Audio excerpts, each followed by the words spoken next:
Beginning with Andy Moreno, he is concerned about food safety. He runs a certified lab called HSG-AME. Andy, good to see you again. Yes, sir. All right. I'm very concerned about the safety of the food I eat, and I guess you are too, because you've come up with a way to test food in a very quick fashion. Yes, it's called DNA testing. DNA testing. It's looking for specific parts of the DNA strand on each of the target organisms. On vegetables and fruit and vegetables, mainly. Fresh, they're called ready-to-eat products, primarily E. coli, Salmonella, and Listeria. And those organisms are usually present when the product is not washed or chemically treated or boiled or cooked properly. Okay. Just so the folks at home understand, you can test a batch of food and within an hour get the results back to the grower or the distributor, and they know that that food is safe and can be sent on to market. Yes, that's our axiom. And the issue is traditional methodologies require 7 to 14 days to screen for those three major pathogens, E. coli, Salmonella, and Listeria. Our DNA testing technology requires about 35 minutes, total turnaround time is about an hour, before the food manager can make a decision whether or not to hold or release to the market. That to me sounds like a huge advance in technology from something that took a couple of weeks to something that takes an hour or less. Traditionally, what food producers have done, they've released the products, sent a very small sample to a third-party lab, and then if the target organism was detected, then they would engage a process known as a recall, which is damaging to the company's product's reputation. already out there. It's already out. People have already consumed it, and it's a hazard to the community, as a matter of fact. So But using your system, you stop it before it ever gets into the... it's not released, and it's then distributed to non-human sources. Yeah. I imagine it's a very technical process, how this test works, but can you, in a nutshell, explain how you're able to do it so quickly? Sure. The actual science is called polymerase chain reaction. It's conducted in a system that I used to sell to the federal government known as Cepheid Smart Cycler.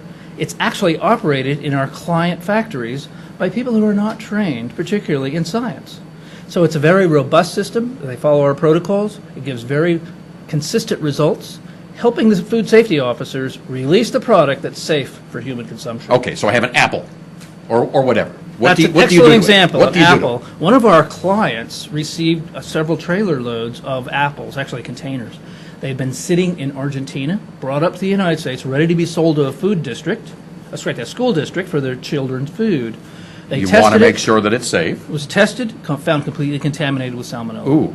So that product was restrained from the market. Their traditional methodology would have been to send it out for a third party, 7 days later get the result. In the interim, just think of the damage to children. You could have had a whole school of kids sick. Well, not everybody gets sick because the flora inside our stomachs, the organisms, actually help us build our resistance depending on the history of the child. Some of the children, as we know, are on medication. Those medications lower our resistance to those organisms, and actually there's a potentiality that's variable with each population. Which is one of the challenges, that we have in our population. We have an increasing number of people that are on medication that reduces their resistance to organisms or bacterial contamination.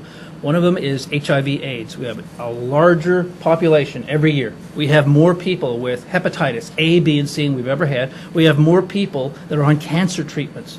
Just think of basic pharmaceuticals. When you see one of those ads, they show you the benefit for the first 5 seconds and then spend the next 25 seconds telling you all the horrible side effects that can happen. You may die. And your resistance is obviously lower. So many of our clients sell directly to hospitals, to prisons, to schools. They want the schools and the hospitals, the institutions, want the most safe product they can receive. What's in it for us, for the general public, is that I used to work in the hospital screening for, you probably know this organism, methicillin-resistant Staph aureus, MRSA. MRSA. Tuberculosis, and what's called Clostridium difficile. So I took that technology and essentially sold it to about 50 hospitals here in California. And I thought, I could do a lot more good for people if I could take that technology, because most people are in the hospital once every 10 years, but we eat 3 times a day. So that was my mission about 5 years ago when I started this organization. All right. We have some pictures here. Oh, awesome. What are our enemies? Oh, well, excellent. These are scanning electron pictographs of E. coli, Salmonella, and Listeria. Each of those organisms have their own histories. They were actually here before humans. They'll be here long after humans are dust. The next row of scanning electron pictographs shows the surface of a lettuce with the vacuole. That's how they release their carbon dioxide, their processes from photosynthesis. But you see how the organisms are near that opening. They're really smart. They can emit an enzyme which opens that vacuole. And then when the processor submits it to chemistries such as chlorine dioxide, parasitic acid, then they can emit another enzyme to close it. So they hide in there. So one of those other scanning pictographs shows the organism coming out. That's why washing only is not good enough. Washing only is not good enough. You should test it. Test it to make sure that your processes are complete. Is it natural for all those organisms to be on those fruits and veggies? Exactly. They are part of the flora of the environment. Many of them come from animals, as we talked about. Yeah. Cows, E. coli 157H7. Salmonella is rampant in aviary or birds. But you just want to make sure you get rid of them before we eat them. And listeria. Listeria is another organism that, if you ask a food producer, why do you spend millions of dollars cooling off the product, keeping it at a certain temperature range? And they'll say just to keep it fresh. The more accurate answer is to slow the growth of certain organisms, which is E. coli and salmonella, but listeria loves the cold. That's why we need to test it and kill it where we can find it. Okay, another graphic here, test Yes, and release. this is our model that I essentially started about 5 years ago, and the idea is from irrigation water sources, from the plant processing. Irrigation is part of good agricultural practices. Manufacturing is good manufacturing processes, as well as the ship point. Now, as I mentioned before, what most processors do, they ship out, wait for the results from a third-party lab, and then engage in what's known as a recall, which is a horrible tragedy when they can engage this model. Yeah. Yours makes much more sense to me. Test it before you send it out. So why isn't everybody using it if it's that? Well, and I've given this presentation to about 100 major boards of food producers, and they say the consistent answer is, Andy, we've got insurance for that. Oh. So all the 10-year-old girls that don't have their livers because of E. coli, they just count that as an insurance liability. And all the people that die or get sick, they also consider that a cost-benefit analysis, which is one of the tragedies of being an MBA. Well, is your test much more expensive than the current test? It's actually much less. At $20 a test, and now a third-party test range from $90 to $150. So 20 is to test an entire shipment, or? Well, we do it on a lot basis, A lot. and it's different technologies. One is called a grab sample versus 100% sampling from a wash water. Huh. It sounds like they're just used to doing it a certain way, and they just don't want to change. As I've said before, the average age of a food manager at a plant is about 60 years old. I'm 60 almost, and so I know how that feels, but they're stuck in a traditional methodology. There are very few young people coming into food production. They just don't see it as advantageous. For example, computers or other science technology. So that's one of our challenges. It's not an inviting technology, even though all of us eat. We look for the cheapest thing at the grocery store. All right. Who consumes our food? Well, this is one of the things I was addressing earlier. Our population is actually becoming biologically weaker with every generation. The more medications that we take that lower our resistance, the more antibiotics, the resistance develops.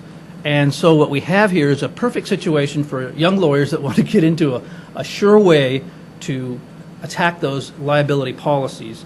And what we're finding with the legal community is that they can use a tool called gel-based electrophoresis or DNA gene typing, which can track the organism as it goes through a human back to the plant by its DNA. The same technology that I use to defend the plant, they can use to attack it.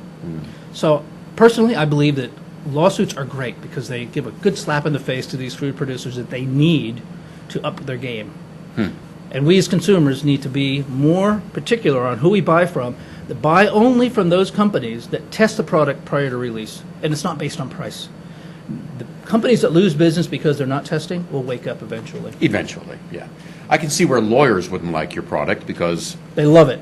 They love it because they go after the bad guys. Now, most lawyers are not bad guys. They're good guys. They want to help the community. But what they want is a solid case. They want a slam dunk case, and they love to go after the bad actors because they have the most insurance. Right. But you didn't let me finish. Oh, go ahead. Sorry.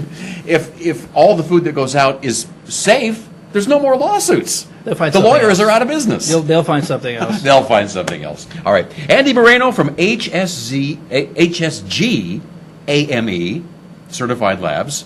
How can people find you on the web or the internet? Or Well, it's ame-qpcr.com. And also look for the AME Food Testing Show, Blog Talk Radio. I have about 150 interviews with major scientific leaders in test and release protocols and technologies. And there's a lot of folks here in the Valley involved with food production, food growing, so if they're interested, they can contact you. Thank you very much. Andy, thank you for coming in today. Yes, sir. Appreciate it. Bet. And we'll be back with more of Let's Talk Business here on CentralValleyTalk.com.